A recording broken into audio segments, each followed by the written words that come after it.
अपना आइडियोलॉजी मतलब देशभक्ति है। देशभक्ति निकाल करके क्या करना चाहता है कांग्रेस का लोगो? संघ का आइडियोलॉजी ये सेपरेट आइडियोलॉजी नहीं है, केवल सिर्फ देशभक्ति है।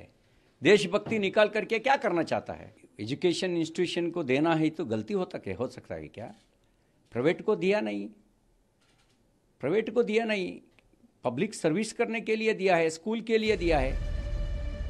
सुन रहे हैं आप, ये कर्नाटक बीजेपी के दिग्गज नेता है सीटी रवि, जो कांग्रेस को गजवा हिंद से जोड़ रहे हैं, देशभक्ति के खिलाफ बता रहे हैं। दरअसल कर्नाटक में सिद्धारमैया सरकार अब वर्क मोड में आ गई है और इसी के तहत बच्चों के टेक्स्ट बुक से कुछ चीजें हटाने पर विचार किया जा रहा है। इसी बीच खबर आई कि प्राइमरी के बच्चों के टेक्स्ट बुक से आरएसएस के संस्थापक केशव बलिराम हेडगेवार का लेसन हटाया जाएगा। इसी पर अब राज्य में बीजेपी कांग्रेस आमने सामने है। कर्नाटक में बीजेपी के सत्ता में रहने के दौरान स्कूल की टेक्स्ट बुक्स में किए गए सभी बदलावों को वापस लिया जा सकता है। इस संबंध में कर्नाटक सरकार के एक प्रस्ताव को लेकर कांग्रेस और बीजेपी के बीच वाक युद्ध भी छिड़ गया है। हालांकि राज्य सरकार द्वारा कोई विवरण अभी तक साझा नहीं किया गया है। कर्नाटक के प्राइमरी और सेकेंडरी एजुकेशन मिनिस्टर मधु बंगरप्पा ने बीते दिनों कहा कि बच्चों के हित में इसी साल ही स्कूली टेक्स्ट बुक्स की समीक्षा की जाएगी।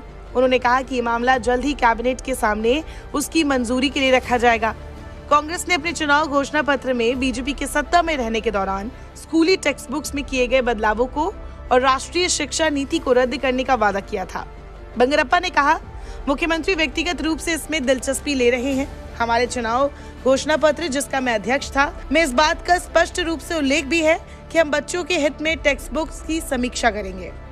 जिस तरह हम गारंटियों को लागू कर रहे हैं, उसी तरह अपने विभाग में हम उसे पूरा करेंगे, जिसका हमने वादा किया था। कर्नाटक प्राइमरी और सेकेंडरी एजुकेशन मिनिस्टर के मुताबिक बदलाव इस तरह से किए जाएंगे जिससे बजट बहुत ज्यादा प्रभावित ना हो। उन्होंने कहा, ये बहुत जल्द किया जाएगा और ये बहुत ही प्रोफेशनल लोग संभालेंगे, जो शिक्षा नीति और बच्चों की जरूरतों से बहुत अच्छी तरह से वाकिफ है। कर्नाटक के प्राथमिक और माध्यमिक शिक्षा मंत्री मधु बंगरप्पा ने शुक्रवार को कहा कि पिछली बीजेपी सरकार ने शिक्षा प्रणाली में अपनी भ्रष्ट मानसिकता डालने की कोशिश की। उन्होंने जोर देकर कहा कि स्कूली टेक्स्ट बुक्स में पेश किए जाने वाले बदलाव बच्चों के हित में होंगे। ये कांग्रेस समर्थक या बीजेपी विरोधी बदलावों के बारे में नहीं होगा। उन्होंने कहा, बीजेपी बच्चों की मानसिकता को कभी नहीं समझ पाई। उन्हें बच्चों को क्या देना चाहिए? बीजेपी का दिमाग इतना भ्रष्ट है कि वो इसे शिक्षा प्रणाली में डालना चाहती है, जिसके हम खिलाफ हैं। हम कांग्रेस से जुड़ा कुछ भी नहीं कर रहे हैं या बीजेपी के खिलाफ भी कुछ नहीं कर रहे हैं। मैं पहले दिन से कह रहा हूं कि मेरे पास एक बड़ा काम है जो बच्चों के हित में है।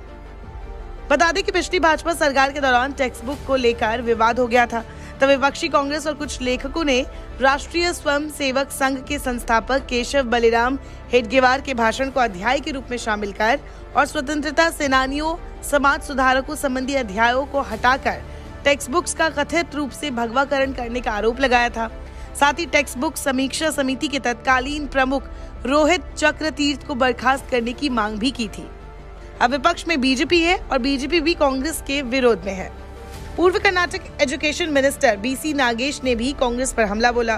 उन्होंने कहा, उन्होंने टेक्स्ट बुक को बिल्कुल नहीं देखा है। हमने हेडगेवार पर कोई पाठ शामिल किया ही नहीं। हमने उनके भाषण की कुछ सामग्री रखी है। वे वोट बैंक की राजनीति कर रहे हैं। बीके हरिप्रसाद अपनी आकाओं को खुश करने के लिए ऐसा बोल रहे हैं। कर्नाटक के पूर्व शिक्षा मंत्री बीसी नागेश का कहना है कि हम अभी भी मैकाले की शिक्षा व्यवस्था पर अमल कर रहे हैं। जब सिद्धारमैया सत्ता में थे तब सारी पाठ्य पुस्तक लाई गई थी। उन्होंने खुद टेक्स्ट बुक्स में बहुत सारे बदलाव लाए। मैं जानना चाहता हूं कि टेक्स्ट बुक में आरएसएस से संबंधित क्या है। राहुल गांधी और सोनिया गांधी को खुश करने के लिए